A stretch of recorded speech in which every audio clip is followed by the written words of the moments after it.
tranche d'âge, il n'y a qu'une seule course pour ces catégories-là. Donc on a attendu, ils ont eu le temps de pas de faire la grasse matinée, mais presque. Hop là, encore un faux départ. C'est quand même assez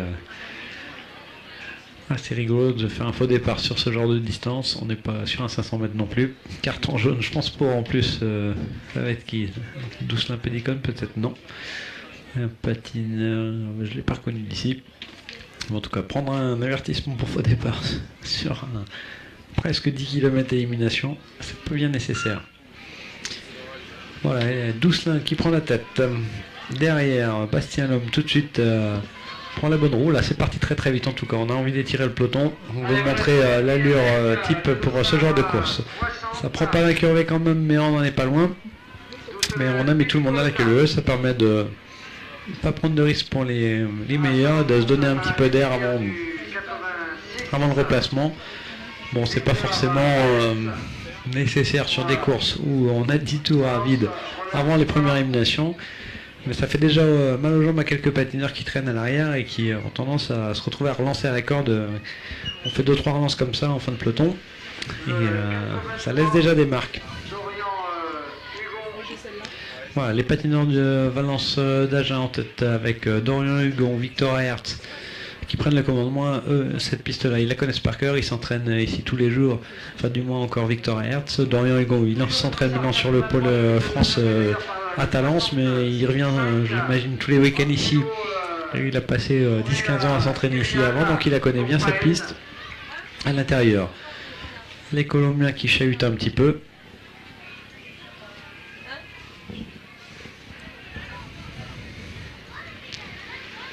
Voilà, en tout cas, on est sur des trajectoires avec de la vague toujours, mais une vague tellement rapide qu'en fait ça crée pas de tassement ni à l'extérieur ni à l'intérieur. Du coup, c'est pas vraiment efficace pour le moment. Ça fera juste mal aux jambes à tout le monde, mais ça permet pas de replacement. Ça crée pas de tassement, donc voilà, c'est un petit problème d'allure qui risque de laisser des traces pour celui qui mène le peloton en début de course, en l'occurrence Dorian Hugon pour le moment.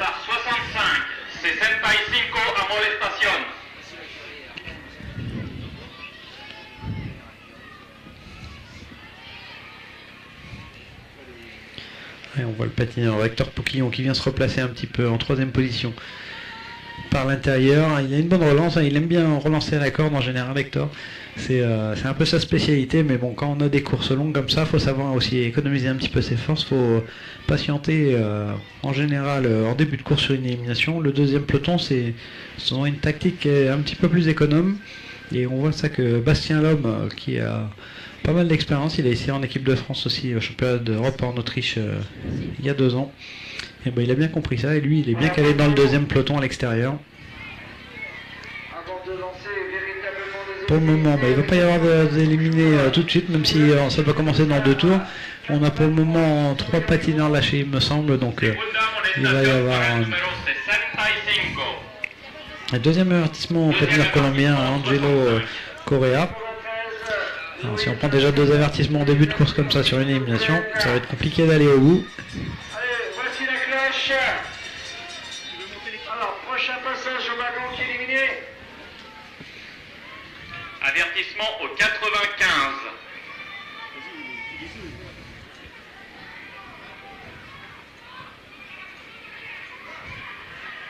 « 79, 72, donc éliminé.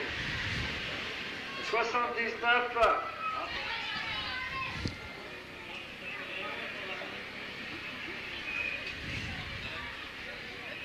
Et c'est le 81 qui va être éliminé. C'est le 81, 62, vous continuez si vous voulez. Les doublés. Bon là c'est tranquille pour le moment. C'est les doublés et les lâchés qui se font éliminer. Parce que c'est vrai que les premiers tours ont été rapides. Ceux qui ne se sont pas trop échauffés, ils ont dû se faire surprendre. C'est aussi important quand on n'a qu'une seule course dans la journée, que c'est une élimination. Même si on dit tiens on part pour 10 km, les premières éliminations elles peuvent surprendre certains. Et si on a un petit peu la flemme d'aller s'échauffer avant la course, et ben, la sanction elle peut être directe. Donc on ne le répète jamais assez sur ces catégories-là, que ce soit les cadets, les juniors B ou les juniors A, faut pas hésiter à aller s'échauffer assez longuement avant les courses. Pour se préparer, parce que l'élimination c'est une course assez difficile C'est une course du dur, il faut pas hésiter à monter en température, à faire monter un petit peu le cœur avant la course et même à faire quelques sprints assez courts parce qu'il y aura besoin de vitesse pour les relances, pour parfois se sauver sur quelques sprints. Devant, alors on retrouve les patineurs, on retrouve Doucelin Pélicon qui se fait rattraper aussi avec les patineurs de l'équipe ligne droite apparemment, Damien Nourri, et en troisième Valentin Thibault, probablement l'homme fort du week-end dans cette catégorie. Il a gagné de main de maître le 500 mètres Irak. Malheureusement il est tombé sur la course de fond hier avec une petite faute de quart à 2 tours de l'arrivée alors qu'il lançait le sprint pour Doucelin il me semble. En tout cas il les a collectionnés et depuis quelques temps il y a un petit peu de fatigue, il était tombé déjà 2 fois à Lagos le week-end dernier, plus une chute hier, ça commence à faire beaucoup, mais il est courageux, il s'est encore aligné aujourd'hui. On lui souhaite un petit peu plus de chance pour cette course. Mais en tout cas là il est bien motivé, il est bien placé, il est 4e pour le moment. 65, Voilà, on a un peloton qui est un petit peu différent du coup, il y a un petit peu moins de maîtrise des trajectoires de la vague, un peloton qui roule un petit peu plus vite, donc on retrouve quasiment que 2 pelotons côte à côte, 2 files côte à côte dans les virages. Derrière ça fait pas vraiment un entonnoir, on sprinte un petit peu pour sauver sa peau parce que ça va déjà très vite. Mais du coup ça va être une course où on risque d'avoir des patineurs assez vite usés physiquement. Allez, on élimine là. On élimine à nouveau. En tout cas ça élimine toujours 2 paires de à l'arrière et c'est compliqué. 82. Le 82 éliminé, le patineur de Grenade, le 74 du Guatemala éliminé aussi. Voilà, ça va assez vite du coup. C'est vrai que quand ça roule vite devant comme c'est les éliminations, même si c'est pour toutes les catégories tous les 2 tours, ça revient très vite. Quasiment toutes les 35-37 secondes, on a 2 éliminés.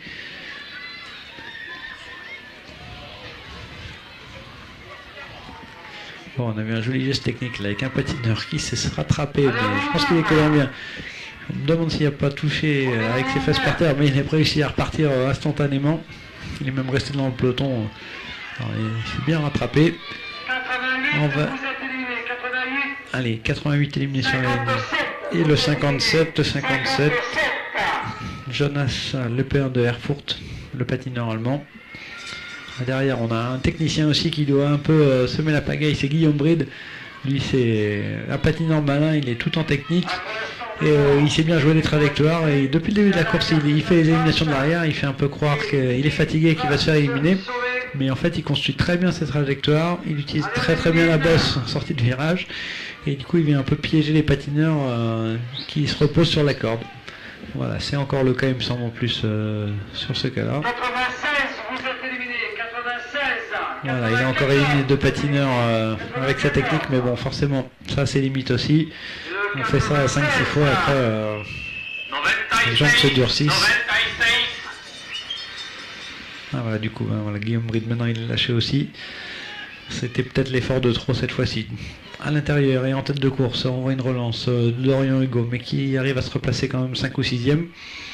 C'est pas négligeable à ce moment-là de la course parce que quand on voit les 3 patineurs en ligne droite et Victor Hertz qui mène une bonne allure, Victor qui d'ailleurs lui vient réimposer une trajectoire de vague un petit peu plus classique, une relance en sortie de virage par l'extérieur, il utilise la bosse et il vient refermer l'intérieur en faisant une roue libre. Et ça c'est bien maîtrisé en tout cas, il gère bien son allure et ses trajectoires. Il va peut-être même un petit peu trop vite parce qu'on voit que les autres derrière c'est à la queue leu et ça donne pas beaucoup d'opportunités de faire des tassements. En tout cas, s'il fait ça ça fait pour le moment le jeu des 3 patineurs de l'équipe ligne droite qui sont plutôt tranquilles dans les roues. Du coup, il n'y a pas de replacement, il y a juste à suivre. 59, vous êtes éliminé. On élimine le patineur de Dijon, il me semble, Lucas Lamiron, 59, et le 66. 66, un patineur colombien, Nicolas Munoz.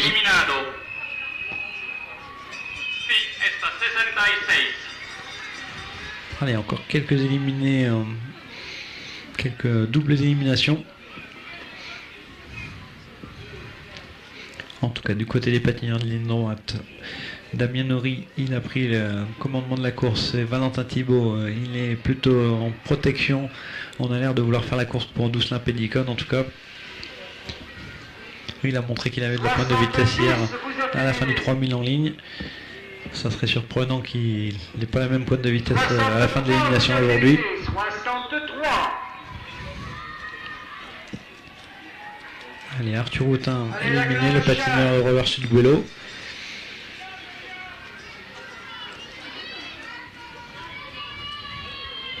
On élimine.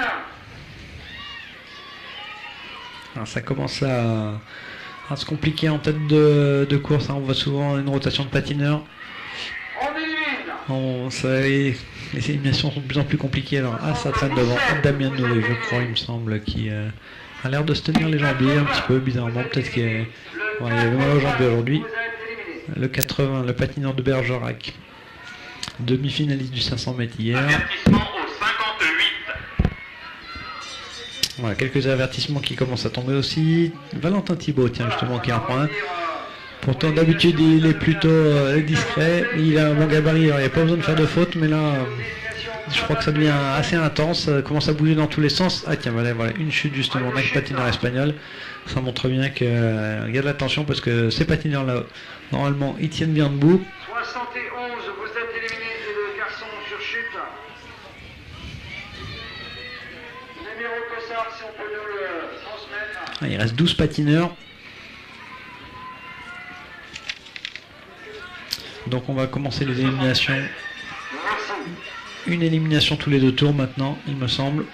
Allez, voici la cloche. Dorian Hugo bien placé en 2e position. L'équipe ligne droite qui a l'air de s'être un petit peu affaiblie depuis qu'ils ont perdu Damien Nori, c'est un petit peu moins uni. Avec Valentin Thibault qui a pris un avertissement qui se livre peut-être un petit peu moins aussi maintenant. En tout cas, c'est hyper compact. Les patineurs, ils arrivent tous sur presque dans la même seconde. Entre le premier et le 11e maintenant, il y a moins d'une seconde. Le 93, il me semble que c'est peut-être bien Loïs Salmon. Voilà, Loïs Salmon qui est toujours là. Hein. Il a fait une excellente performance au championnat de France Indoor il y a quelques semaines. Est-ce que le public veut participer? Et là, il a l'air d'avoir encore un petit peu d'énergie. Ça va être peut-être juste pour être dans les 5 derniers, mais en tout cas, il fait une bonne performance encore aujourd'hui. Devant, Valentin Thibault a pris les choses en main et assure la cadence pour Dousselin Pédicone probablement. Allez, qui se va se faire applaudir? Je pense que peut-être le 68 est éliminé. Le 68, voilà. C'est pas passé loin pour Loïs Salmon cette fois-ci, mais le 68 était plus juste. Le patineur espagnol. Devant, voilà, c'est sûr que ça s'est simplifié. Bastien Lhomme a été assez discret depuis le début de la course, mais certainement bien placé dans le top 5. Pour le moment, il est 4e. Il fait plutôt une bonne course, c'est plutôt bien joué. On risque de le retrouver aussi dans le final. Derrière, Hector Poquillon, là, lance avec Loïs Salmon, ça va sur la ligne, ça va être chaud entre les deux patineurs. Ah, il me semble que c'est le 62, Hector Poquillon. 8 patineurs, ça veut dire 3 éliminations encore. Voilà, ça se complique. Victor Hertz qui regarde derrière, il se dit mince, ça se complique. J'ai mal aux jambes, mais il retrouvera les ressources pour faire les dernières relances à domicile, en tout cas, ça c'est sûr. Voilà, il revient au contact, ça va se jouer à la trajectoire certainement dans le dernier demi-tour. Et notamment qui va utiliser la bosse en sortie du dernier virage. Bastien Lhomme qui a l'air peut-être en difficulté, le Portugais ou Victor. Ah, il y avait un autre patineur. Non, c'était Loïs Salmon. 93, Loïs Salmon éliminé. Il prend donc la 8e place.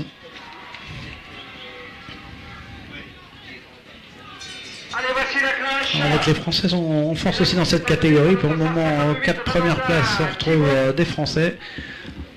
On retrouve aussi alors, le 92. Le 92. Qui c'est le 92? Ah, bah, c'est Giovanni Trebuta, c'est aussi un Français qui s'entraîne avec Vincent Morvan sur le pôle espoir de Saint-Brieuc. Bon, on a quasiment que des Français et un Portugais qui fait de la résistance en le peloton. Il élimine du coup à la relance le 86 Victor Hertz qui fait une bonne course à domicile.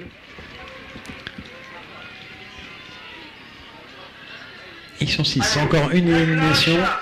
Valentin, lui, il prend pas de risque. Hein. Ça fait une bonne dizaine de tours maintenant qu'il emmène le train pour Dousselin. Ça sent vraiment un duel assez important. Le 95, ça a l'air de se compliquer un petit peu pour le patineur portugais. Est-ce qu'on va avoir un finish 100% français? Ouf, c'est pas sûr parce que ouais, Valentin, il a l'air d'avoir donné toutes ses forces pour mener. Et voilà, Valentin Thillot.